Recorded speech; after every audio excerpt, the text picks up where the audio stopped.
toilets to work out how to get it out. But right now we can do a scat feed where I throw it at different ends of the pool and she needs to work out at which end is it going to go next.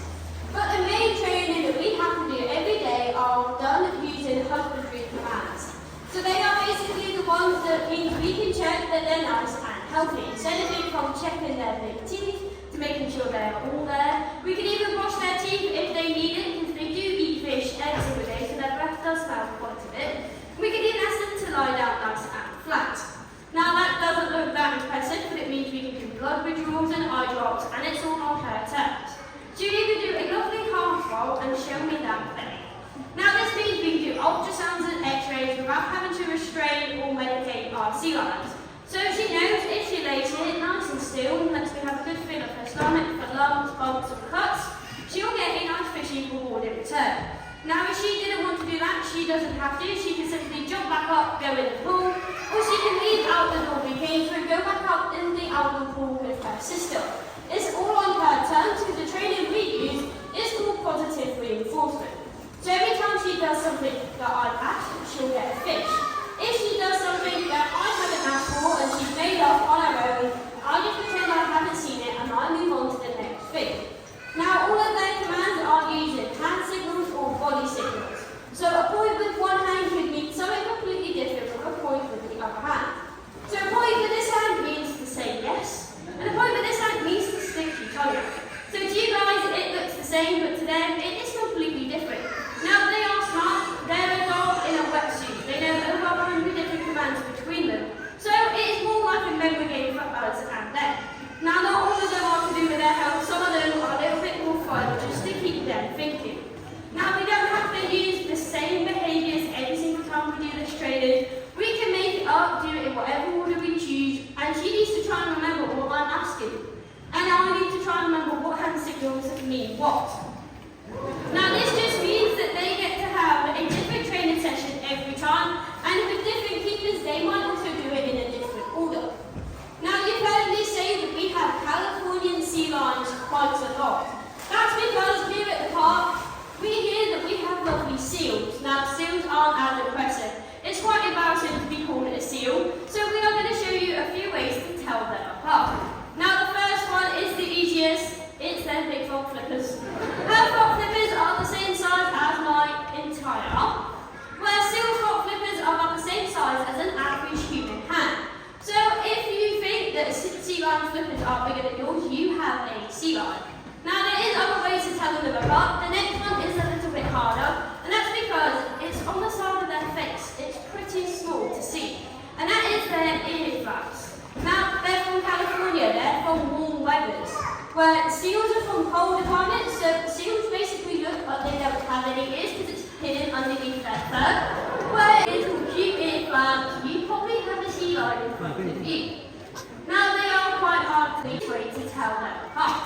Other difference is how they move on the land. Where sea lions have their big front flippers, seals don't have them. But sea lions can also take their rear flippers and walk on all four, just like your dog and cat does.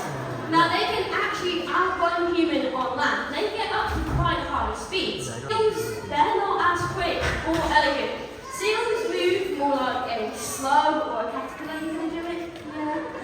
So if it's moving like this, you've got yourself a seal. If it's looking very elegant and they're humping all four flippers, you have a sea lion. Now the other difference is how they move in the water.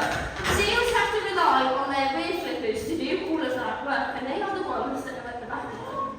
Now saying that, they need to wiggle them side to side. Am I doing it too early? There we go. Side to side, and that's how the seals would move, where sea lions have their massive front flippers to help them propel themselves in the water. Now our sea lions weigh 90 kilos each, but they aren't the biggest animal out there in the ocean. So they need to keep an eye out for any predators that might come their way. Now Kira's going to show you what might try and chase her out there in the world. And you're probably guessing it's going to be a big scary shark or orca that is going to try and take her for their dinner. But sea lions are smart. They know not to just jump straight in and go for a swim. They know that they need to check the water, or not check the water. There we go. To make sure there's no one lingering around. There shouldn't be. Now luckily, it is a pool, so there's no sharks in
while you're here at the park, and even when you are at home and at school, please make sure you are recycling and trying to use less plastic when you can. We don't want to end up in our oceans that make our lovely sea lions and other marine animals ill. Now the second thing we're going to touch upon is overfishing. Oh, thank you for that. So basically means we're taking fish away from where our marine life need it the most. Sea lions like to stay close to beaches that they know. Because of overfishing, they have to go further out to sea to go and find their dinner. Now all of our fish products here at the park has this lovely logo, which means we're doing our part to help them out there. Now it just means that we aren't taking it away from the wild. Our sea lions are staying near the beaches they know, not bumping into any sharks on their way. Now you can find that logo on even one tin of tuna, so if you are buying your seafood, we're not going to tell you to stop eating it. That wouldn't work. All we ask is that you make sure that your fish is sustainably sourced. Now saying fish, we give them a mixture of fish here at the park. We give them a mixture of sprat, herring and mackerel. So they only get fish here. But out in the wild, they will eat anything that they can fit in their mouth. They have the same bite power as a grizzly bear, but they eat their food whole. They only use that bite power to defend themselves or to try and catch their prey. Now, that could be anything from crustaceans to shellfish, sometimes even seabirds, and sometimes does include penguins if they are quick enough to catch them. But here at the park, we stick to mainly fish. Now, on the side of her face, not her ears, her whiskers, are 10 times more sensitive than your dog or cat's whiskers. So, when it's deep in the ocean, it gets dark, so she needs to rely on her whiskers to pick up vibrations of where their big schools of fish are, where she is made so she can manage to catch her dinner. Now, when sea lions are first born, they don't know how to swim. So they'll give birth on land and then leave their pup unattended for 4 to 5 days to go out and find their dinner. Now, because of overfishing, that does get longer because there's no fish close by no more, so they have to go further out to sea. Now, I think Kira has done a pretty good job in here today, telling you the difference between seals and sea lions, helping you learn all of the dangers that they can bump into out there in the ocean. So it does bring us to the end of our demonstration. Those sea lions will have access outside, where there'll probably be some ravens for the rest of the day. So please make sure you pop past and see them again. If you do have any questions, I will just be on the other side of the bundles just over there, so come and have a chat if you want to learn more about our lovely sea lions. But for me, Akira,